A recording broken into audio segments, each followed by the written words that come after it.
पीडाभिरामं मृगमदतिलकं कुण्डलाक्रान्तगण्डं कञ्जाक्षं कम्बुकण्ठं स्मितसुभगमुखं स्वाधरे न्यस्तवेणुं श्यामं शान्तं त्रिभङ्गं रविकरवसनं भूषितं वैजयन्त्या वन्दे वृन्दावनस्थं युवतिशतवृतं ब्रह्मगोपालवेशम्।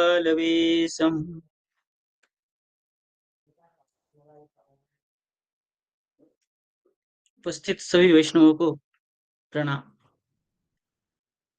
तो पिछले पाठ में हम लोग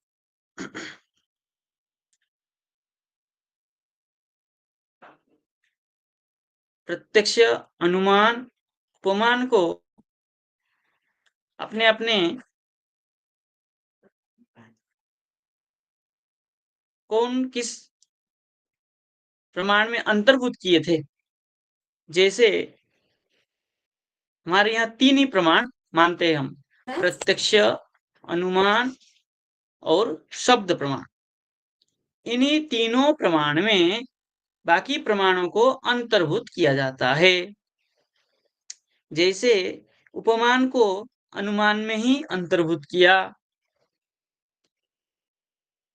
अर्थापत्ति को भी अनुमान में ही अंतर्भूत किया, अनुपलब्धि अभाव प्रमाण को प्रत्यक्ष में अंतर्भूत किया। ये तीन प्रमाण को दो को अनुमान में और एक को प्रत्यक्ष में अंतर्भूत कर लिए। उसके बाद में चार्वाक सिद्धांत जो है प्रत्यक्ष के अतिरिक्त और प्रमाणों को नहीं मानता था, इसलिए उसको अनुमान गले पतित हुआ और नहीं चाहते हुए भी उसको अनुमान को स्वीकार करना पड़ा। लेकिन उन सिद्धांतों में वो लोग अनुमान को अलग से प्रमाण नहीं मानते हैं, प्रत्यक्ष के अंतर्भूत अनुमान को स्वीकार करते हैं। तो इस प्रकार चार्वाक भी दो प्रमाण को स्वीकार करता है, बाकी प्रमाणों को वो स्वीकार नहीं करता है। जैसे हमारे यहाँ अर्थापत्ति, अनुपलब्धि और उपमान, इन तीनों को दूसरे प्रमाणों में अंतर्भूत करके स्वीकार किया, ऐसे चार्वाक जो है अनुमान प्रमाण को प्रत्यक्ष में अंतर्भूत करके स्वीकार किया और बाकी कोई प्रमाण को स्वीकार नहीं करता है। शब्द प्रमाण को तो बिल्कुल ही नहीं मानता। अब कह रहे हैं यत्तु दिवा अभुञ्जाने पिनत्वं नक्तं भुक्तं विना नोपपद्यते।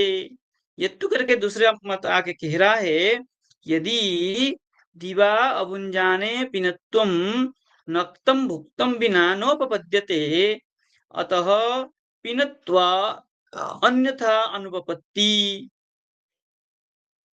प्रसूता अर्थापत्तिरेव रात्रि भोजने प्रमाणम।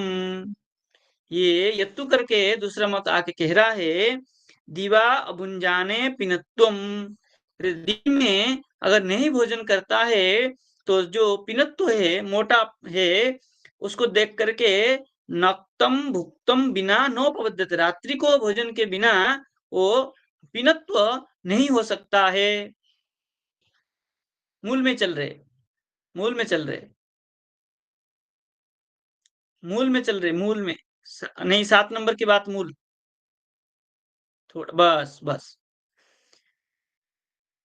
नहीं नीचे और नीचे, यत्तु दिवा अभुञ्जाने, बस ये कह रहे यत्तु दिवा अभुञ्जाने, ये दूसरे की मत उठा करके कह रहे हैं यदि दिन में नहीं खाता है तो मोटा नहीं हो सकता है, अर्थात रात्रि को भोजन करता है, रात्रि भोजन के बिना मोटा नहीं हो सकता, पीनत्व न संभवती।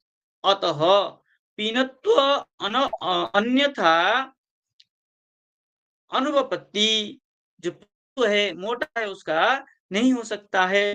तो क्यों?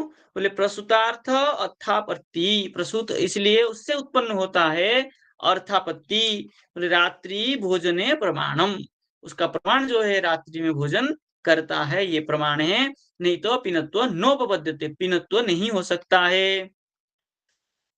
अब कह रहे हैं इति चेत तन्न, बोले ऐसा कहो तो नहीं कर सकते हो। बोले क्यों? बोले तस्या अनुमान अंतर्भावत, क्योंकि तुमने जो और एक प्रमाण अलग से माना है, उसकी आवश्यकता नहीं है।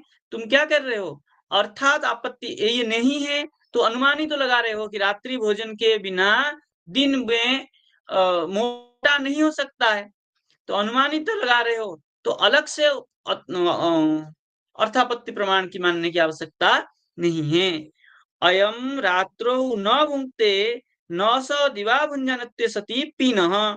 यह जो है देवदत्त, बोले रात्रौ न भुंक्ते न स दिवा भुंजनत्य सती पीना। यदि रात्रि को भोजन नहीं करता और दिन में भोजन नहीं करता है, तब तो वो पीना पीनत्व मोटापा उसकी नहीं हो सकता है। इसलिए अयम रात्रौ न भुंक्ते न स दिवा भुंजनत्वे सति पीनः। ये जो दिन और रात्रि अगर नहीं भोजन करता, तब तो इसके पीना नहीं हो सकता है। इसलिए तुम अनुमान लगा रहे हो कि रात्रि में भोजन करता है। यथा दिवा रात्रौ अभुंजाने अपीन, यदि दिन में और रात्रि में दोनों भोजन नहीं करता है, तो वो मोटा हो ही नहीं सकता, अपीन पतला हो जाएगा अथवा व्रती हो जाएगा। इसलिए आपको अनुमान ही मानना पड़ेगा और अर्थापत्ति की आवश्यकता नहीं है। अर्थापत्ति को अनुमान प्रमाण में ही अंतर्भूत करना पड़ेगा।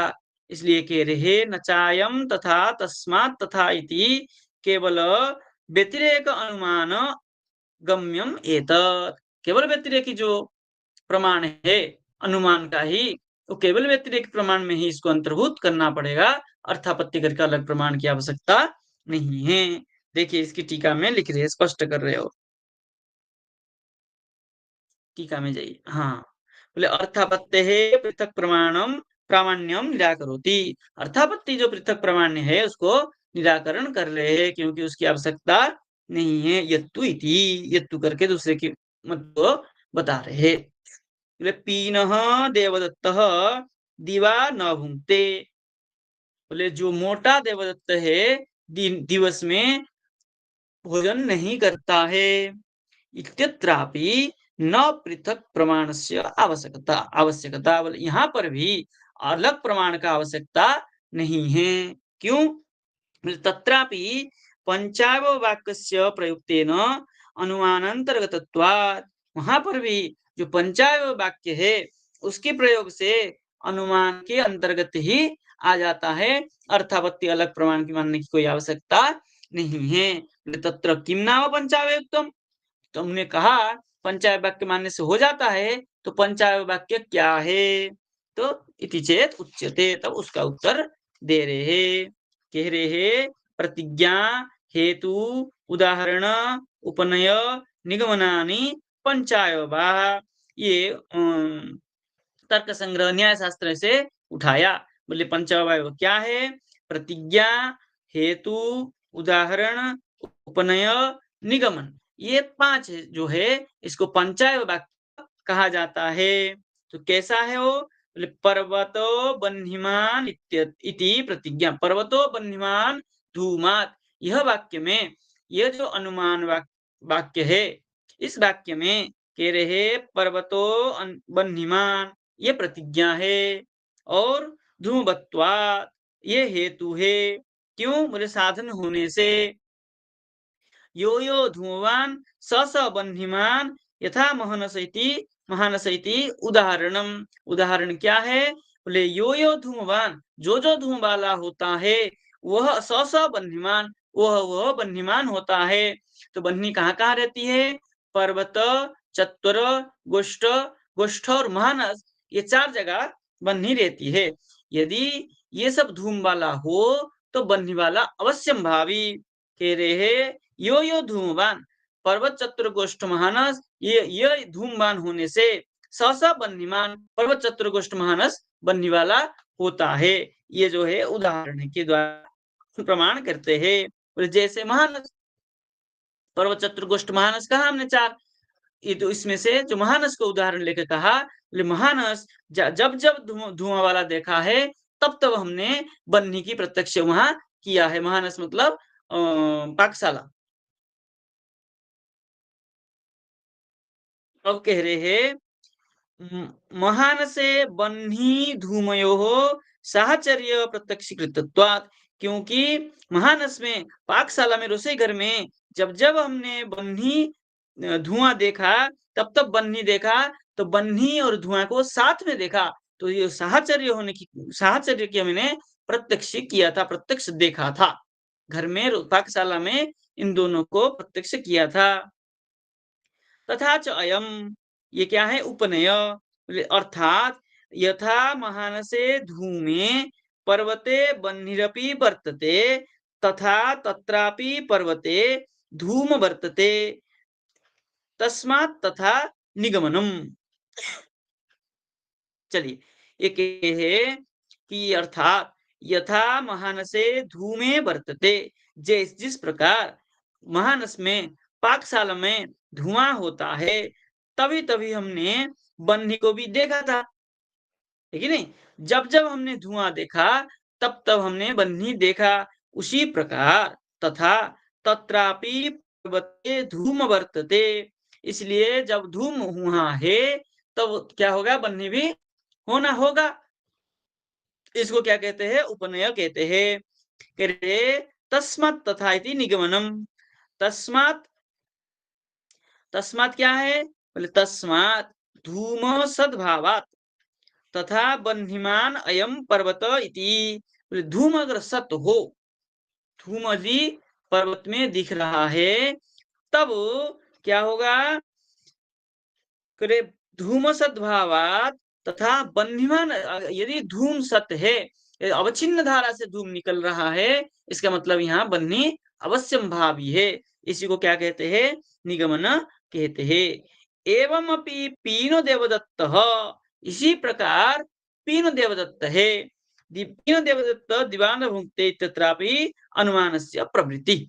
इसी प्रकार पीनो देवदत्त का जो वाक्य है, पीन देवदत्त दीवान भुंक्ते, इसी प्रकार पंचाय वाक्य से सिद्ध होता है। नियम है, पंचाय वाक्य में से यदि 3 वाक्य हो, तब तो उसकी पुष्टि हो जाती है। जैसे प्रतिज्ञा हेतु उदाहरण हो, अथवा उदाहरण उपनय निगमन हो, इन पांचों में से कोई भी 3 हो, तब उसकी सिद्धि हो जाती है। देखिए यहाँ कह रहे हैं अयम रात्रौ न भुंक्ते इति प्रतिज्ञा वाक्यम। यहाँ पीनो देवदत्त दीवान भुंक्ते, यहाँ पर कह रहे हैं अयम रात्रौ न भुंक्ते, ये रात्रि में नहीं खाता है, ये प्रतिज्ञा वाक्य है। कह रहे दिवा अभुंजानत्ते सती पीनत्वात् हेतु, यह कारण हेतु क्या है? साधन क्या है? बोले दिवा अभुंजानत्ते सती पीनत्वात्, दिन में नहीं खाता है किंतु मोटा है, ये उसकी हेतु है। और यस्तु रात्रो न भुंक्ते न स दिवा अभुंजानत्ते सती पीनः इति उदाहरणम। यहाँ पर क्या क्या क्या कहा? बोले यदि रात्रि में नहीं खाता है, तो स दिवा अभुंजनत्व सती पीनः, दिन में नहीं खाता है तब भी मोटा कैसे?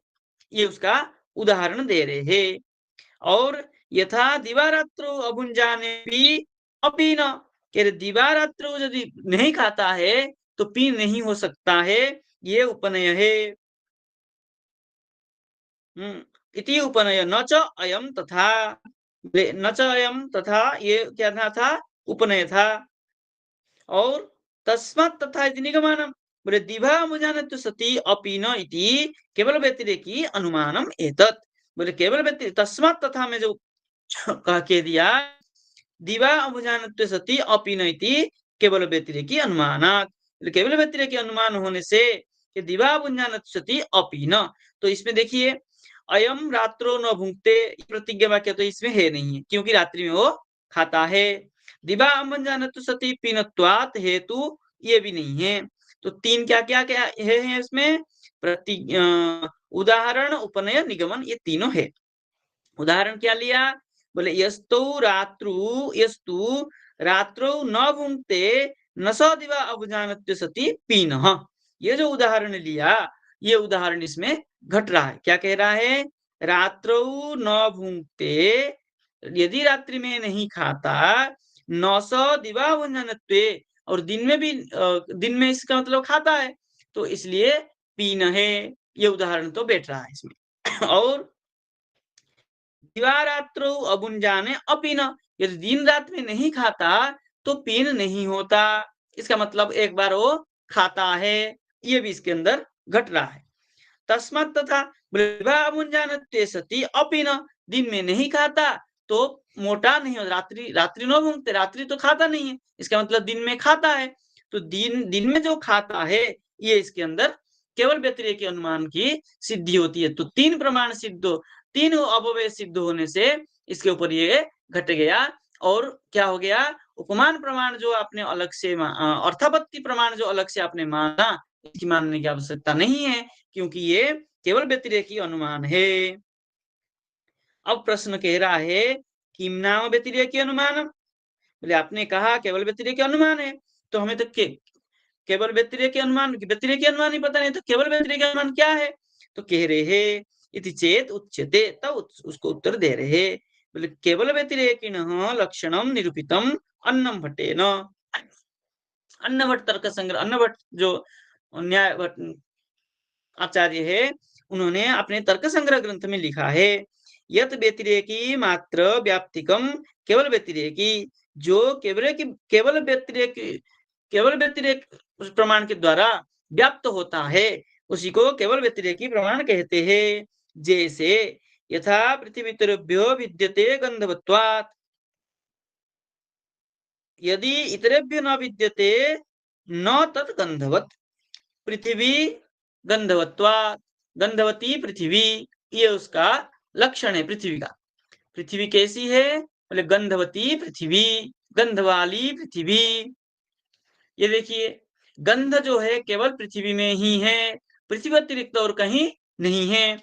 यदि आप कहेंगे जल में है, तो जल में पृथ्वी का अंश होने से ही गंध है। यदि पृथ्वी का अंश जल से निकाल दिया जाए तब कोई गंध नहीं है। जैसे क्या करते हैं, फिल्टर कर लेते हैं आरओ मशीन से, तब पृथ्वी का अंश उसमें से नष्ट कर देते हैं, तो जब हटा देते हैं उसमें कोई गंध नहीं है। इसलिए जहां पृथ्वी पृथ्वी का अंश हो वहीं गंध है। आप कहेंगे वायु में भी तो गंध आता है, बोले वायु में स्वाभाविक शून्य, केवल वायु में गंध नहीं है। गंध के लिए पृथ्वी का अंश चाहिए, चाहे सुगंध हो चाहे दुर्गंध हो। यदि सुगंध है तो कहीं ना कहीं पुष्प आदि इतर आदि के गंध को वायु के प्रवाह के द्वारा वो खींच के लाता है, तब सुगंध है। यदि दुर्गंध है तो कहीं ना कहीं किसी वस्तु सड़ रहा है जो पृथ्वी का अंश है, इसलिए पृथ्वी का ही गंध है, वायु में भी गंध नहीं है, आकाश में गंध तो है ही नहीं। जल वायु तेज अग्नि, अग्नि में भी पृथ्वी का अंश होने से ही कुछ चीज को जलाती है, तब उसकी गंध निकलता है, नहीं तो अग्नि में भी गंध नहीं है। तो गंध किसमें है, पृथ्वी में है। तो पृथ्वी व्याप्त, क्या कह रहे हैं, यथा पृथ्वी इतरेभ्यो विद्यते, पृथ्वी से इतर में, पृथ्वी जो है उसके इतर से भिन्न विद्यते, मतलब भिन्न है। किस क्यों, बोले गंधवत्वात्, जो गंध है केवल पृथ्वी में ही रहता है, तो पृथ्वी इतरेभ्यो विद्यते, पृथ्वी से भिन्न जो है जल आदि उससे भिन्न है। बोले क्यों, बोले गंधवत्वात्, गंध जो है केवल पृथ्वी में होने से और किसी में नहीं होने से वो पृथ्वी से इतर से भिन्न है। बोले यद इतरेभ्यो न विद्यते तद गंधवत्वात्, जो पृथ्वी इतर से भिन्न है, भिन्न नहीं है। यद इतरेभ्यो न विद्यते, जो उससे भिन्न नहीं होता है, मतलब जो पृथ्वी के भिन्न जलादि उससे भिन्न पृथ्वी, वो क्यों है, गंधवत्वात्, वो गंध होने से क्या है, पृथ्वी गंधवती। ये जो क्या है, केवल पृथ्वी में ही जो गुण रहता है वो क्या है, गंधवती है, गंध वाली जो गुण है पृथ्वी में ही है। ऐसे ही यहाँ जो प्रमाण दे रहे हैं व्यतिरेकी अनुमान, उसको समझा रहे हैं। बोले यथा जलम न चयम तथा तस्मात् तथा इति, कह रहे हैं न चयम तथा, जो क्या कहते थे, तथा चायम, तथा चायम करके जो कहा उपनय को, उपनयज का उदाहरण दिया, तथा चायम बोले यथा जलम न च इयम, तथा जैसे जल है ऐसे पृथ्वी नहीं है, क्योंकि शीत स्पर्शवत्य आप, शीत स्पर्श वाली पृथ्वी है और जल है, ऐसा पृथ्वी नहीं है, इसलिए न चय्यम, तस्मात् न तथा इति, अत्र यद गंधवत् तद इतर भिन्न, कह रहे जो गंधवत है उससे तद इतर भिन्न, उस जल से जो भिन्न है, गंधवत यत गंधवत पृथ्वी, तद इतर उससे भिन्न जो जल है, उससे जो तद इतर जो जल गंधवत, तद इतर, तद मतलब गंध, उससे इतर जल, उससे जो भिन्न है तो पृथ्वी में आ जाएगा।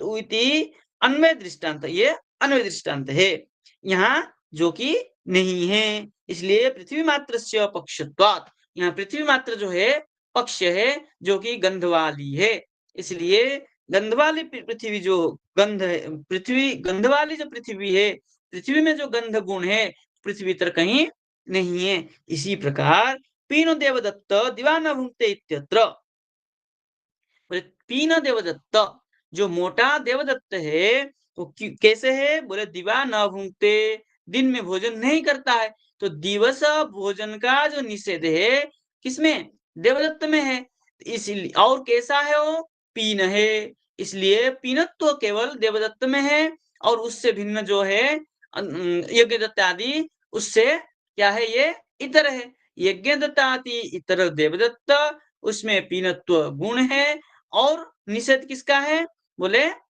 दिवा न भूंगते, दिन में वो भोजन नहीं करता है, इत्यत्र तादृशम केवल व्यतिरेक की अनुमानम, यहाँ पर इसलिए केवल व्यतिरेक के अनुमान को ही बताया गया है। तो केवल व्यतिरेक के अनुमान होने से क्या है, अर्थापत्ति प्रमाण अलग से मानने की आवश्यकता नहीं है, अनुमान के अंतर्भुक्त ही है।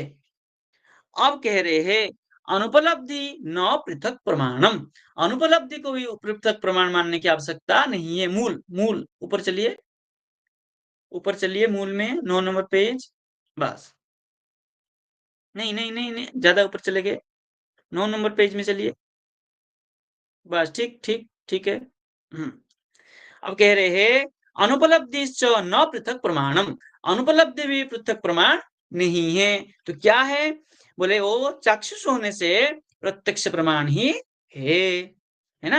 अब कह रहे हैं बोले घटादि अभावस्य चाक्षुषत्वात् अभावम प्रकाश्य इंद्रियम स्वयं बद्ध भाव विशेषणम उखेन इति न अप्रसंग, विशेषण मुखेन इति न अप्रसंग, ठीक है। अब कह रहे हैं घटादि अभाव का, यह भूतले घटो नास्ति, यहाँ भूतल में, इस स्थान में घट नहीं है, ये क्या है, चाक्षुषत्व प्रमाण, चक्षु प्रमाण के द्वारा, प्रत्यक्ष प्रमाण के द्वारा घट का अभाव की प्रत्यक्ष हो रहा है, इसलिए कह रहे हैं चाक्षुषत्वात्, चाक्षुष होने के कारण अभावम प्रकाश्य, अभाव का प्रकाशित हो रहा है, किससे, बोले इंद्रियम स्वयं बद्ध भाव विशेषण मुखेन इति, बद्ध भाव में बंधा हुआ चीज दिखा रहा है कि यहाँ यह भूतले घटो नास्ति, यह यहाँ भूतल में, भूमि पर घट नहीं है, ये जो दिख रहा है ये कैसा हो रहा है, इंद्रिय के चाक्षुषत्व अभाव, चाक्षुष के द्वारा इसका जो अभाव है, प्रकाश इंद्रिय, प्रकाश्य इंद्रिय, इंद्रिय जो प्रकाशित करके बता रहा है, स्वयं बद्ध भाव विशेषण मुखे न, ये जो विशेषण है, क्या है विशेषण, क्या है, घट का अभाव, घट का अभाव का जो विशेषण है, घटा भाव, ये जो अभाव के विशेषण है घट में, वो विशेषण मुख के द्वारा क्या हो जाता है, चक्षु इंद्रिय के द्वारा इसकी स्पष्टीकरण हो रहा है, प्रकाश हो रहा है, इसलिए न प्रसंग, प्रसंग इसका कोई नहीं है, तो अनुपलब्धि कोई प्रमाण मानने की आवश्यकता नहीं है। अब कह रहे टीका चलिए नीचे, नीचे चलिए लीजिए थोड़ा-सा। हुँ। बस। अब कह रहे हैं अनुपलब्धे पृथक प्रामाण्यम निवारयति। अनुपलब्धि को पृथक प्रमाण जो है निवारण कर रहे हैं। माने अनुपलब्धिश्च इति। माने अनुपलब्ध है अभावस्य न पृथक प्रामाण्यम। अनुपलब्धि में अभाव को पृथक प्रमाण मानने की आवश्यकता नहीं है। तो प्रमाण नहीं है तो प्रामाण्य भी नहीं कर सकते। बोले क्यों? बोले अभावस्यापि प्रत्यक्ष प्रमाण अंतर्गतत्वात्। अभाव जो है प्रत्यक्ष प्रमाण के अंतर्गत है। प्रत्यक्ष जो होता है चक्षुर इंद्रिय से भी प्रत्यक्ष होता है। और 6 प्रकार के हमने प्रत्यक्ष प्रमाण माना। चाक्षुष, त्वाच, चाक्षुषो, त्वाच, श्रावण, घ्राणज और रासन और मानस। इस प्रकार हमने 6 प्रमाण माना। वो किसी से भी हमने निषेध कर दिया। चक्षु इंद्रिय के द्वारा हमने क्या किया? देख करके घट नास्ति ये प्रमाणित किया। और त्वच इंद्रिय के द्वारा छू के देख दिया यहाँ पे कोई सामान नहीं है, तो भी प्रत्यक्ष प्रमाण ही हुआ। सूंघ करके देखा कि कोई दुर्गंध सुगंध आदि नहीं है, तो घ्राणज प्रत्यक्ष के द्वारा हमने प्रत्यक्ष ही किया अनुपलब्धि का। कोई शब्द सुनाई नहीं पड़ रहा है, तो श्रावण प्रत्यक्ष के द्वारा हमने क्या किया? प्रत्यक्ष किया कि कोई शब्द नहीं है। ये जो निषेध मुखन प्रमाण है, ये अनुपलब्धि प्रमाण जो है प्रत्यक्ष ही है, अलग प्रमाण नहीं है। अब कह रहे हैं येन इंद्रियेण यदेव गृह्यते तेन इंद्रियेण तदगत जाति तदा तस्या भावस्य गृह्यते। बोले जिस इंद्रिय से येन इंद्रियेण यदेव गृह्यते, जिस इंद्रिय से जिस चीज का ग्रहण होता है उसी इंद्रिय से तेन इंद्रियेण उसी इंद्रिय से तदगता जाति और तस्य अभावस्य गृह्यते। तद्गत जाति और उसका अभाव भी ग्रहण होता है। जैसे चक्षुर इंद्रिय से हमने घट को ग्रहण किया और उसी इंद्रिय से तद्गत जाति घटत्व जाति और घटाभाव का इंद्रिय क्या है ग्रहण होता है। तो जो उसका अभाव भी किससे हुआ? चक्षुर इंद्रिय से ही हुआ। तो चक्षुर इंद्रिय सब जो हुआ तो चक्षु प्रत्यक्ष हुआ, तो प्रत्यक्ष प्रमाण ही है। अनुपलब्धि अभाव प्रमाण कोई मानने की आवश्यकता नहीं है। अब कह रहे हैं विशेषण विशेष भाव सन्निकर्षेण घटा भाववत भूतलमिति अभावस्य चक्षु प्रत्यक्षत्वात्। अब देखिए विशेषण विशेष भाव ये जो सन्निकर्ष है, सन्निकर्ष 6 प्रकार के होते हैं। कभी प्रसंग होगा तो उसको समझाएंगे, अभी बड़ा हो जाएगा वो।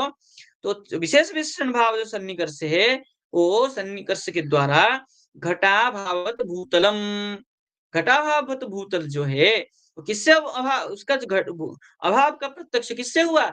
चाक्षुष इंद्रिय से हुआ। चक्षु इंद्रिय से हुआ तो चाक्षुष प्रत्यक्ष होने से इसको क्या हो गया? अभाव को अनुपलब्धि को एक भिन्न प्रमाण मानने की कोई आवश्यकता नहीं है। अनुपलब्धि प्रमाण अभाव प्रमाण जो है कि प्रत्यक्ष प्रमाण के अंतर्गत ही है। प्रत्यक्ष प्रमाण ही अंतर्गत क्या प्रत्यक्ष प्रमाण ही है और भिन्न प्रमाण है ही नहीं, ऐसा स्वीकार किया है। अब आगे कह रहे हैं थोड़ा ऊपर चलिए मूल में। बस संभवतु सते दशकादि अवगम। संभव प्रमाण जो कहा वो क्या है? बोले सते दशकादि अवगम। सो में 10 का अवगम मतलब ज्ञान होता है। इसलिए सच अनुमान में वो भी अनुमान ही है, संभव करके कोई अलग प्रमाण नहीं है। क्यों? कह रहे सतत्वम ही दशकादि बिना अभूतम। जो सतत्व है जो जिसमें सो है उसमें 10 के बिना नहीं हो सकता है। भाई 10 बार 10 को मिलाएंगे 10 बार 10 को मिलाएंगे तभी 100 होगा। तो 100 में 10 तो विद्यमान ही है, बिना 10 के 100 नहीं हो सकता है। इसलिए 100 में तो 10 अवश्यम भावी। ये क्या हो गया? अनुमान ही लगाया। भाई 100 में 10 हो ही सकता है। इसलिए ये संभव प्रमाण अलग से मानने की आवश्यकता नहीं है, यह अनुमान ही है।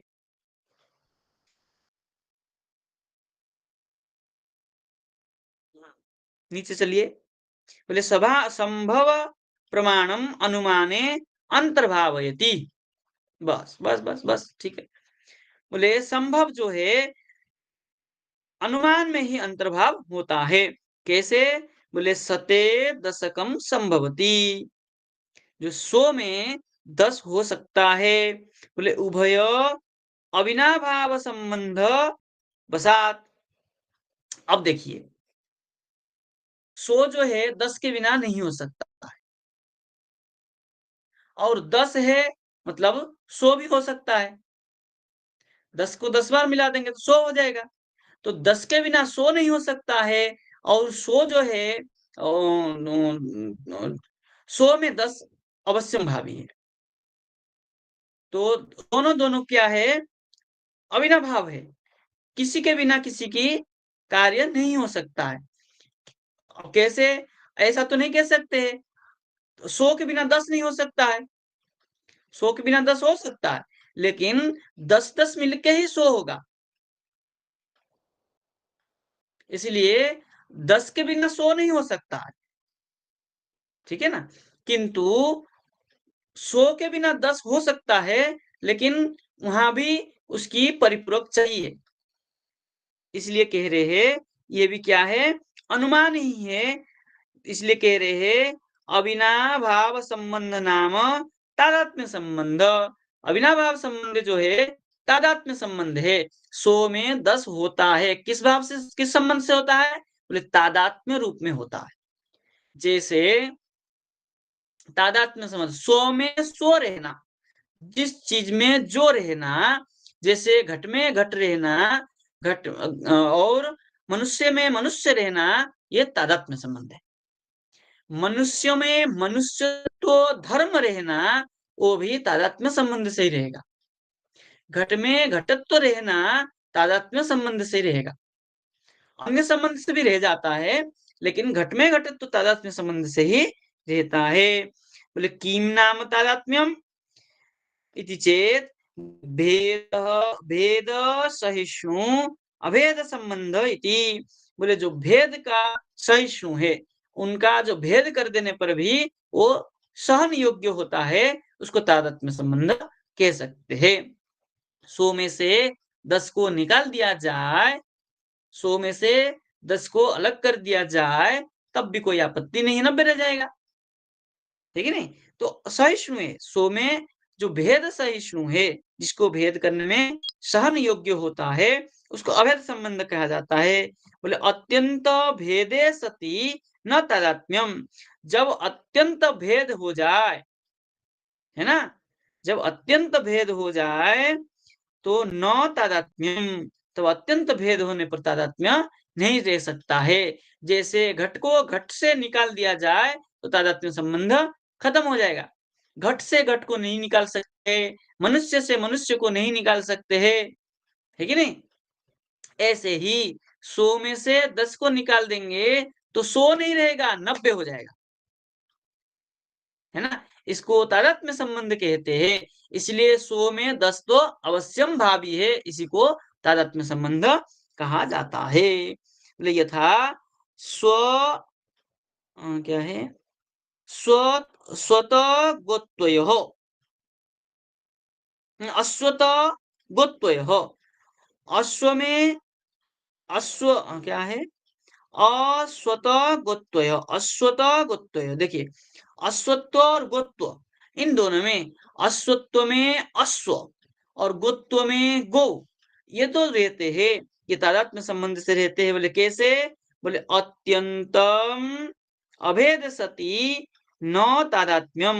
अत्यंत अभेद जहां रहता है, उसको तादात्म्य संबंध अत्यंतम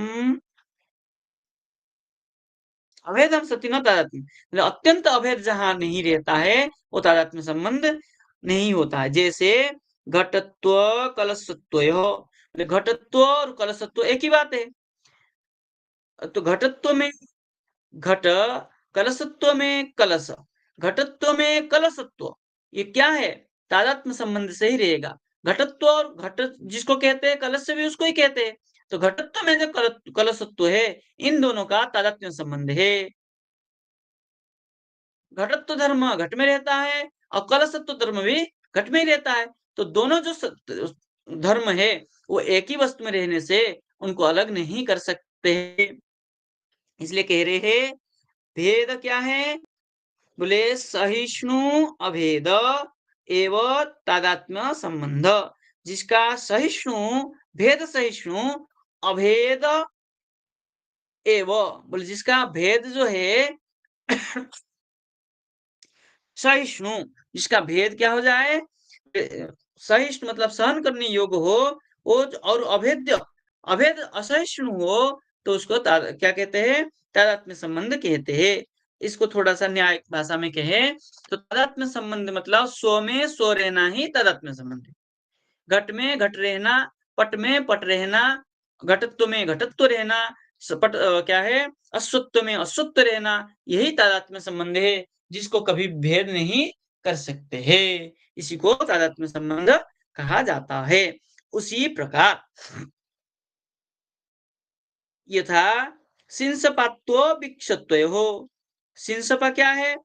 सिंसपा भी वृक्ष का ही नाम है और वृक्ष का नाम है। तो सिंसपत्व धर्म वृक्ष में है, वृक्षत्व धर्म भी वृक्ष में है। तो वृक्ष में ही वृक्ष है, सिंसपत्व में वृक्षत्व है, तो दोनों एक ही चीज में है तो उसको अलग कर ही नहीं सकते हैं। ऐसे ही सिंसपत्व वृक्षत्वमिति वृक्षत्वम अतिरिच्य स्थातुं न शक्यते।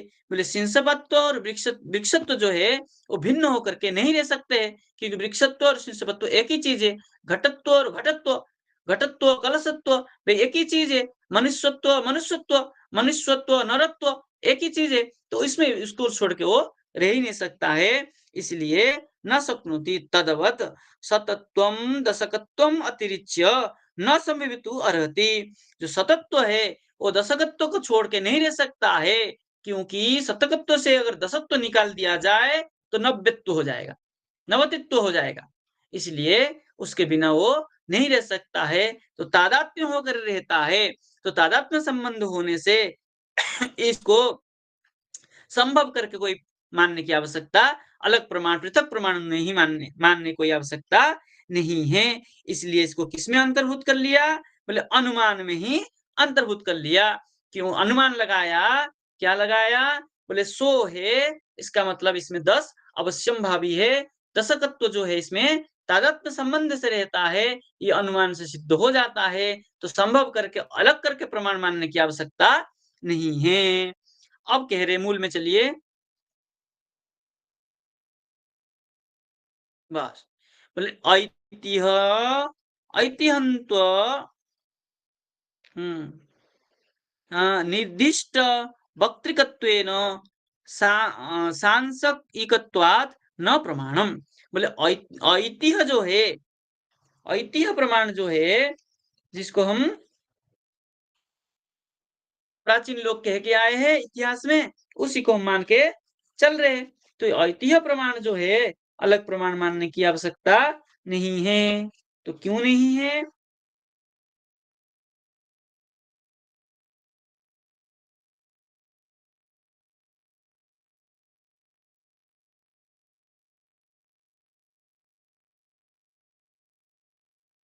कह रहे हैं ऐतिहन्तु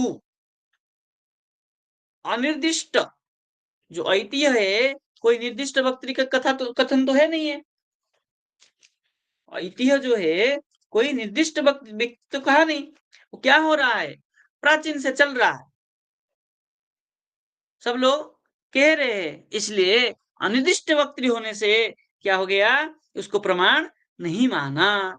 क्योंकि हमारे यहाँ शब्द प्रमाण जो होता है आप्त पुरुष की वचन को ही हमने मानते हैं और यहाँ जो ऐतिह्य प्रमाण है आप्त पुरुष की वचन नहीं है। तो आप्त पुरुष की वचन नहीं होने से हम ऐतिह्य प्रमाण को स्वीकार नहीं करते हैं। ठीक है ना? अब कह रहे हैं इसका टीका में, देखिए टीका में चलिए।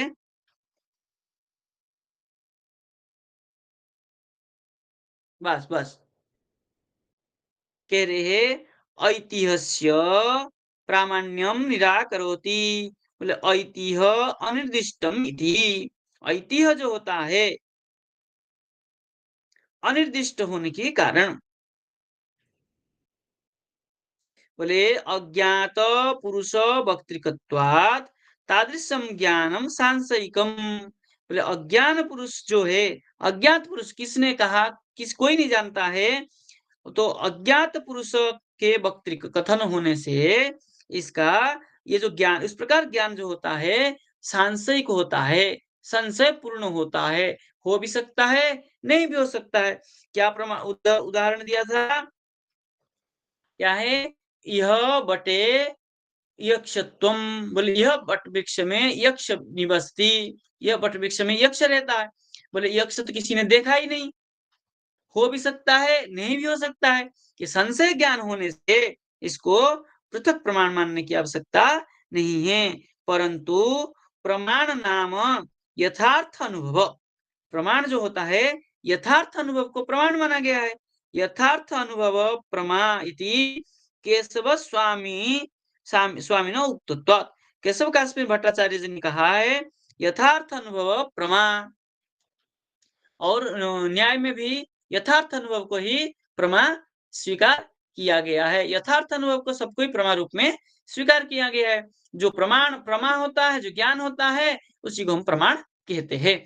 जो प्रमा जो है यथार्थ अनुभव होना चाहिए। यहाँ तो क्या है, अयथार्थ अनुभव है, सांशयिक है, संशय है, इसलिए कोई प्रमाण नहीं है। यथार्थ इत्यनेन अयथार्थानां संशय विपर्याय तर्क ज्ञानानां प्रामाण्यम निरस्त। बोले यथार्थ इति, बोले अयथार्थानां संशय विपर्याय तर्क ज्ञानानां प्रामाण्यम निरस्तम। ये जो संशय विपर्याय और तर्क ज्ञान है, इस प्रकार जो प्रामाण्य होता है उसकी निरस्त होता है। कोई भी इस प्रकार वाक्य को स्वीकार नहीं करता है। मूल में चलिए, मूल में बस बस बस बस। बोले आप्तृवक्तृकत्वे निश्चिते तु तस्यागम अंतर्भाव एवैति त्रीणि एव प्रमाणानि। बोले आप्तवक्त्री, आप्त पुरुषों के द्वारा निश्चय होने से उसका तस्य अब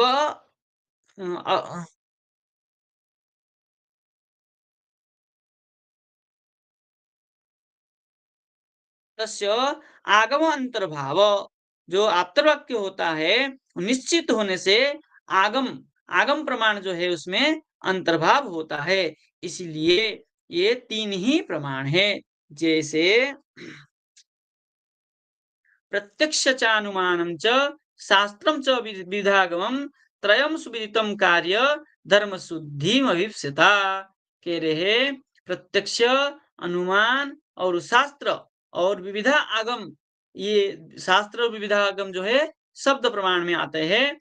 ये जो है ये त्रय सुविदितम कार्यम धर्म शुद्धि अभिप्सिता।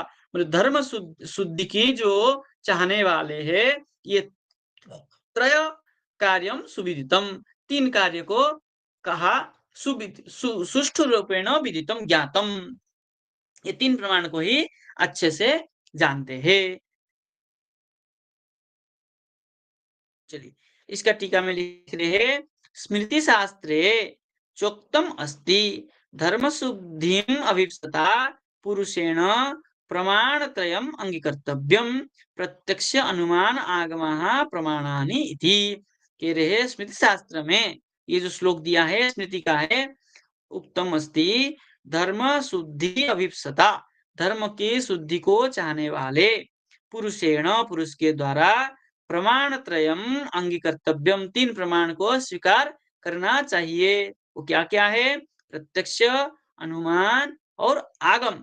ये प्रमाण त्रीणी प्रमाणानि, ये तीन प्रमाण को ही स्वीकार किया गया है। स्मृति शास्त्र को जो मानते हैं, जो वैष्णववादी, ये तीन प्रमाण को ही स्वीकार करते हैं। आगे चले, तत्र प्रत्यक्षम स्थूलमेव सन्निकृष्टम गृह्णाति। यहाँ पर जो है प्रत्यक्ष प्रमाण को स्थूल रूप में सन्निकृष्ट, छह प्रकार की सन्निकृष्ट रूप में स्वीकार करते हैं। बोले नाति दूरम न चाति समीपम यथा कैसे ग्रहण करते हैं? बोले नाति दूरम न च अति समीपम। देखिए कह रहे हैं अति दूर में कोई वस्तु हो, जैसे सरसों अति दूर में पड़ा है तो नहीं दिखता है, और ना अति समीपम ये जैसे चक्षु के जो लोम है, चक्षु के ऊपर भाग में जो यहाँ पर जो चक्षु के बाल है, ये चक्षु के बाल को हम नहीं देख पाते। क्यों नहीं दिखता है? बोले अति समीप होने से। यही बाल यदि दूर में हो तब भी नहीं दिखता है। तो आप कह रहे हैं प्रत्यक्ष को प्रमाण मानते हैं, तो ये इस ऐसे स्थिति में आप क्या करेंगे? ठीक है ना? जैसे उदाहरण दे रहे हैं, खम उत्पतंतम पक्षिणम। देखिए आकाश मार्ग में बहुत सारे पक्षी उड़ रहे हैं, जो कि हमको नहीं दिख पा रहा है अति दूर होने से। और यथा च नेत्रस्थम अंजनम, और आंखों में जो काजल लगाया गया है, वो काजल भी हम नहीं देख पा रहे हैं अति समीप होने से। इसलिए प्रत्यक्ष प्रमाण को भी इतना बलवान हम नहीं मान पाते हैं। बोले मनसी अनवस्थिते स्थूलमपि तन्न गृह्णाति। यदि मन वहां नहीं हो तो स्थूल वस्तु पास में से निकल जाए तब भी हमें ग्रहण नहीं कर पाते हैं। यदुक्तम में मनो अन्यत्र गतम मन मया न दृष्टम इत्यादि। हम बैठे हैं, ध्यान और कहीं है, और सामने से कोई आदमी निकल जाए और कोई पूछे क्या आपने उस आदमी को देखा? तो बोले नहीं, मेरा मन तो यहाँ था नहीं, मैं देखा ही नहीं। कई बार गुरुजी पढ़ाते हुए वहां बैठे हुए नहीं सुन पाते हैं, तो श्रवण प्रत्यक्ष नहीं हुआ। आप प्रत्यक्ष जो मान रहे हैं ये कैसा है? बोले सन्निकृष्ट होने से, क्या है, स्थूल प्रमाण होने से इसको इतना बलवान नहीं माना जाता है। आगे लिख रहे हैं अभिभूतम, मूल में चल रहे, मूल में आगे अगला पेज। फिर अभिभूतम अनद्भूतम च संपृक्तम अति सूक्ष्मम च तन्न गृह्णाति यथा रवि किरण अभिभूतम ग्रह नक्षत्र मंडलम। अब देखिए अभिभूतम अनद्भूतम, अभिभूतम अनुभूतम। देखिए अभिभूत हो गया, जैसे दिन में सूर्य किरण जब आता है तब चंद्रमा नक्षत्र आदि विद्यमान है, किंतु क्या होता है जब सूर्य का किरण होता है, सूर्य किरण तेज होने की, अधिक तेज होने से वो कम तेज वाले नक्षत्र आदि नहीं दिखते हैं हमें। तो क्या हो गया, ये अभिभूत हो गया। और यथा क्षीरे दधि भावम। अब देखिए दूध में दही है कि नहीं है? दूध में दही है, दूसरे दिन होने पे दिखता है, किंतु हम दूध, आज का दूध में आज दही नहीं प्राप्त करते हैं। वो तो गर्म करके उसकी प्रक्रिया होने से दही बनता है, लेकिन दूध में ही दही विद्यमान है। तो दूध में दही विद्यमान होने पर भी क्या होता है, वो प्रत्यक्ष नहीं होता है। यथा च जलाशये जलद विमुक्तान जल बिंदुन। वे जल में जो क्या है, जल बिंदु है, वो क्या है, नहीं दिखता है। बोले क्यों? उसमें अभिभूत होने से।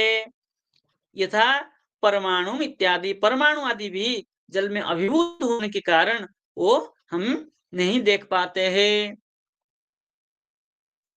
तो प्रत्यक्ष प्रमाण जो आप मान रहे थे वो भी क्या है, बलवान प्रमाण नहीं है, क्योंकि एक अति दूरे और अति समीपे और अभिभूते अनद्भूते, तो भी क्या हो जाता है, ये प्रत्यक्ष भी ऐसा नहीं कर पाते हैं हम। इसलिए प्रत्यक्ष प्रमाण को भी मुख्य प्रमाण रूप में हम स्वीकार नहीं कर सकते हैं। देखिए टीका में लिख रहे हैं, प्रत्यक्ष प्रमाणे दोषम दर्शयति। बस प्रत्यक्ष प्रमाण में दोष को दिखा रहे हैं। बोले केवल स्थूलमेव वस्तु प्रत्यक्षेण गृह्यते। जो स्थूल वस्तु होता है वो जिस चक्षु इंद्रिय से ग्राह्य होता है, श्रवण इंद्रिय से ग्राह्य होता है, त्वग इंद्रिय से ग्राह्य होता है और घ्राण इंद्रिय से ग्राह्य होता है, रसना इंद्रिय से ग्राह्य होता है, मन इंद्रिय से ग्राह्य होता है, उस स्थूल वस्तु को ही हम क्या करते हैं, प्रत्यक्ष कर सकते हैं। किंतु जो सूक्ष्म वस्तु हो तो क्या होता है, हम नहीं देख पाते हैं। जैसे मन इंद्रिय के द्वारा हम आत्मा को नहीं देख पाते हैं।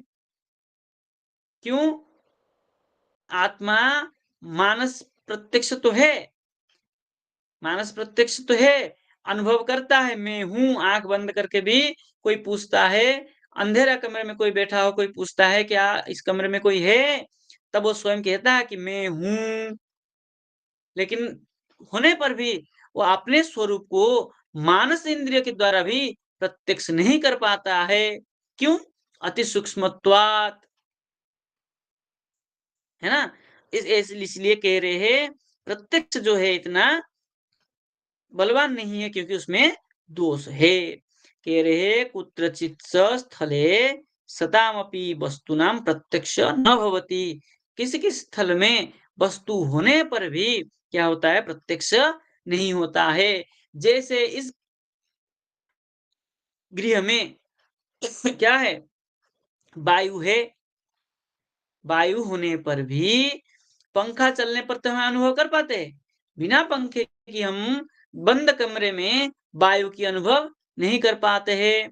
तो क्या प्रत्यक्ष हुआ आपको? नहीं हुआ। बंद कमरे में कितने जीव जो है वो शुद्ध रूप में विराजमान है, वो हम प्रत्यक्ष नहीं कर पाते हैं। कितना अणु परमाणु विद्यमान है, उसको हम प्रत्यक्ष नहीं कर पाते हैं। कितना शब्द जो है जो कि हम श्रवण इंद्रिय के द्वारा हम नहीं सुन पाते हैं, जो धीरे-धीरे आवाज हो रही है कहीं। तो इसलिए क्या कह रहे हैं, कुत्रचित् स्थले सतामपि वस्तूनां प्रत्यक्ष न भवति, होने पर भी हम प्रत्यक्षीकरण नहीं कर पाते हैं। इसलिए इसलिए कह रहे हैं तत्र त्रिविधम कारणम निर्दिष्टम, इसलिए वहां पर 3 कारण यहाँ निर्दिष्ट किया गया है। ये न्याय शास्त्र में कहा है। अति दूरात अति दूराद अति सामीप्यात् इंद्रिय घातात मनोवस्थानात् सौक्ष्म्यात् सौक्ष्म्यात् व्यवधानात् अविभावात् समानाभिहाराच्च। 3 प्रकार, अति दूरात अति सामीप्यात्, अति दूर से और अति समीप होने से, और इंद्रिय घात होने से। इंद्रिय चक्षु में काण हो गया, चक्षु काणा अंध हो गया, तो वो इंद्रिय इंद्रिय घात होने से वो देख नहीं पाता है। कान की पर्दा फट गया तो क्या हो गया, वो श्रवण नहीं कर पाता है। इसी प्रकार मनोअवस्थानात्, मन वहां स्थित नहीं होने से मानस प्रत्यक्ष नहीं कर पाता है। सूक्ष्म्यात्, अति सूक्ष्म होने से नहीं देख पाता है। व्यवधान होने से, जैसे दीवार के व्यवधान है, उस तरफ में सूर्य चंद्र आदि विद्यमान है, वो हम नहीं देख पा रहे हैं। और अभिभात, अभिभात, जल में नमक मिल गया तब हम नमक को नहीं देख पाते हैं।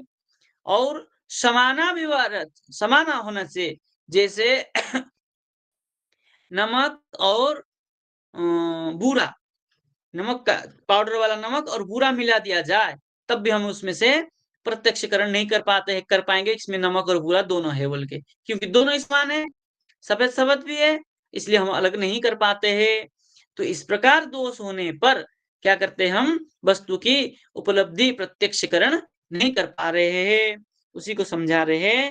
बोले प्रथमम अति दूरात तावत् सताम वस्तुनाम अनुपलब्धि, वस्तु होने पर भी उसकी उपलब्धि हम नहीं कर पाते हैं। यथा बहुदूरे आकाशे उड्डयमानानां पक्षिणां, बहुदूर आकाश में पक्षी उड़ रही है तो हमें पता ही नहीं चलता है पक्षी उड़ के जा रही है। ऐसे ही अति सामीप्यात्, बोले अति समीपवर्तीरपि वस्तु प्रत्यक्षेण ग्रहीतुं न शक्यते। यथा नेत्रस्थम अंजनम, जो नेत्र स्थित अंजन है, काजल लगाया है, वो भी हम नहीं देख पाते हैं, क्योंकि अति समीप होने से नहीं दिखता है। ऐसे ही इंद्रिय विकल वशात् अपि सतः वस्तु न प्रत्यक्ष ज्ञानम न संभवति न भवति। कह रहे इंद्रिय विकल हो गया, कोई इंद्रिय नष्ट हो गया, तब हम प्रत्यक्ष सम्मुख में पड़ा हुआ वस्तु भी नहीं देख पाते हैं, सुन पाते हैं। यथा अंध किमपि द्रष्टुम न शक्नोति, जो अंध हो जाता है वो मन के द्वारा कोई चीज को नहीं देख, चक्षुष प्रत्यक्ष नहीं कर पाता है। ऐसे ही मनसी अनवस्थित सती क्या करता है, मन अगर अनवस्थित हो गया, वहां स्थित नहीं होने हुआ, तो सत्यपि वस्तुनि तद विषय ज्ञानम न संभवती, वस्तु होने पर भी तद विषय का ज्ञान नहीं कर पाता है। आत्मा मनसा संयुज्यते, मनः इंद्रियेण इंद्रियम अर्थेन तदंतरम ज्ञानम इति न्यायभाष्यकारेण वात्सायनेन उक्तत्वात् वस्तूनां सूक्ष्मादपि कुत्रचित् स्थले तस्मिन् विषये प्रत्यक्ष ज्ञानम न संभवति। क्योंकि क्या होता है, आत्मा मन से संयुक्त हो, आत्मा मनसा संयुज्यते, आत्मा मन के साथ संयोग हो, और मन इंद्रिय के साथ, और इंद्रिय अर्थ विषय घटपट आदि के साथ तदनंतरम ज्ञान होता है। जब इस प्रक्रिया नहीं हो, कोई भी इसमें से एक चीज घट जाए, तब किसी का भी ज्ञान नहीं कर पाएंगे हम। यदि आत्मा मनसा नहीं संयुज्यते, मन अगर अन्यत्र चला गया, आत्मा से आत्मा छोड़ करके आत्मा अतिरिक्त अन्यत्र कहीं मन चला गया, तब सम्मुख में वस्तु हम नहीं देख सकते हैं। और मन इंद्रिय के साथ, तब मन इंद्रिय के साथ जुड़ेगा ही नहीं। जब मन अन्यत्र हो गया तो इंद्रिय घटपट आदि सम्मुख में होने पर भी उसको देखेगा ही नहीं, नहीं देख पाएगा, तो क्या हो गया, उसकी संयोग उसके प्रत्यक्ष होगा नहीं। और इंद्रियम अर्थ है ना, तब इंद्रिय अर्थ में जाएगा ही नहीं। इंद्रिय चक्षुर इंद्रिय अर्थ के साथ, विषय के साथ यदि संयुक्त नहीं हुआ, तब भी हम प्रत्यक्ष नहीं कर पाएंगे। इसलिए तदनंतरम ज्ञान होगा ही नहीं। ये तीन प्रक्रिया होने पर ही हमें ज्ञान होगा। तो ये प्रत्यक्षकरण करने के लिए हम ये तीनों की आवश्यकता है। अब ये तीनों में से थोड़ा सा भी इधर उधर हो जाने पर प्रत्यक्ष ज्ञान तो प्रत्यक्ष नहीं होगा। इसलिए क्या होगा, बोले ये दोष है, प्रत्यक्ष प्रमाण में एक प्रकार के ये दोष है। इसलिए कह रहे हैं बस है ना, वस्तुनाम सूक्ष्मात् कुत्रचित् न स्थले तस्मिन् विषये प्रत्यक्ष ज्ञानम न संभवति। यथा परमाणु नाम, जिस प्रकार परमाणु है। अब देखिए क्या हुआ, आत्मा मन से संयुक्त हुआ, मन इंद्रिय के साथ संयुक्त हुआ, लेकिन इंद्रिय तद वस्तु के साथ जो विषय है उसके साथ संयुक्त नहीं हुआ, तब भी क्या होगा, प्रत्यक्ष ज्ञान नहीं होगा। बोले क्यों, बोले व्यवधानम वर्तते चेत, यदि व्यवधान आ जाए तब भी सतवस्तु भी प्रत्यक्षम भवितुम न रहती, प्रत्यक्ष होने पर भी वस्तु ज्ञान नहीं होगा। जैसे हमने क्या किया, यूं ढक दिया, अब आप हमें नहीं देख पाएंगे, हम आपको नहीं देख पाएंगे, है कि नहीं। क्यों, क्योंकि ये जो पुस्तक है इसमें व्यवधान आ गया, व्यवधान आ जाने के कारण ये नहीं हो पाएगा, ये प्रत्यक्ष नहीं हो सकता है। यथा एकस्या भित्तिकया, जो कोई एक भित्त आ गया, भित्त मतलब दीवार, दीवार आ जाने पर एक पार्श्ववर्तिन जनस्य अपर पार्श्वे स्थितस्य पदार्थस्य विषये प्रत्यक्ष ज्ञानम न संभवति। कह रहे जो भित्ति के पार में, जो भित्ति के इधर जो व्यक्ति बैठा हुआ है, दीवार के इधर जो बैठा हुआ है, उस पार में वस्तु रखा हुआ है कोई भी सामग्री, उसको हम क्या कर सकते हैं, प्रत्यक्ष संभव नहीं है। ये क्या हो गया, व्यवधान आने से। आगे कह रहे हैं तथा च अभिभूततया च वस्तु न प्रत्यक्षत्वम न भवितुम अर्हति।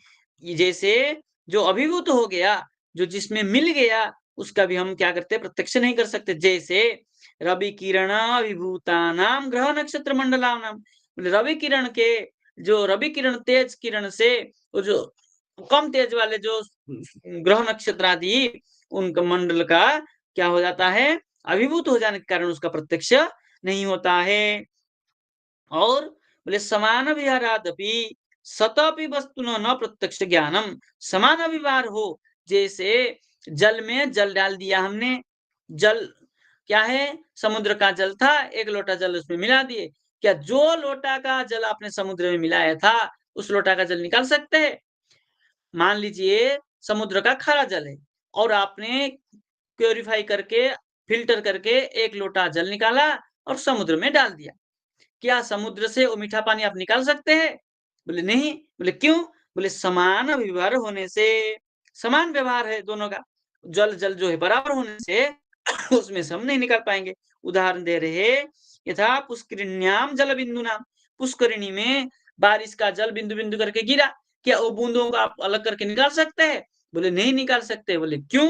बोले समान अभिव्यहार होने से। समान रूप में उसमें क्या हो गया? मिल गया। इसलिए हम उसको नहीं प्रत्यक्ष नहीं कर सकते हैं कि ये बारिश का बिंदु का जल है और ये पुष्करिणी में जो जल पहले से था वो जल है। इसलिए वो नहीं हो सकता है।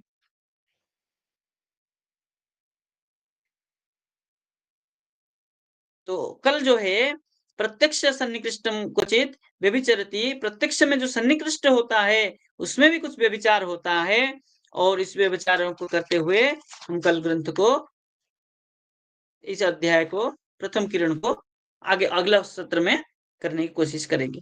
तो आज इतना रखते हैं। रोहित जी इतना रखते हैं कि आज पूरा करें ग्रंथ? नहीं नहीं, ये रख देते हैं, अगला इसमें पूरा करते हैं। ठीक। किसी का ठीक, प्रश्न इसमें है किसी तो? को कुछ शंका हो तो पूछ सकते हैं। जी जी। तो किसी का प्रश्न है तो आप आपका हैंड रेस करके पूछ सकते हैं।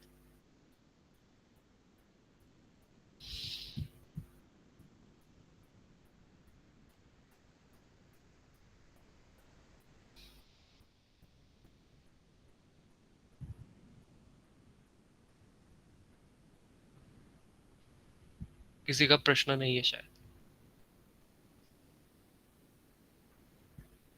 ठीक। ठीक है।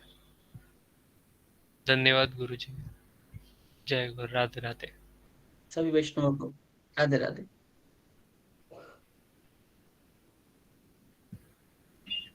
धन्यवाद।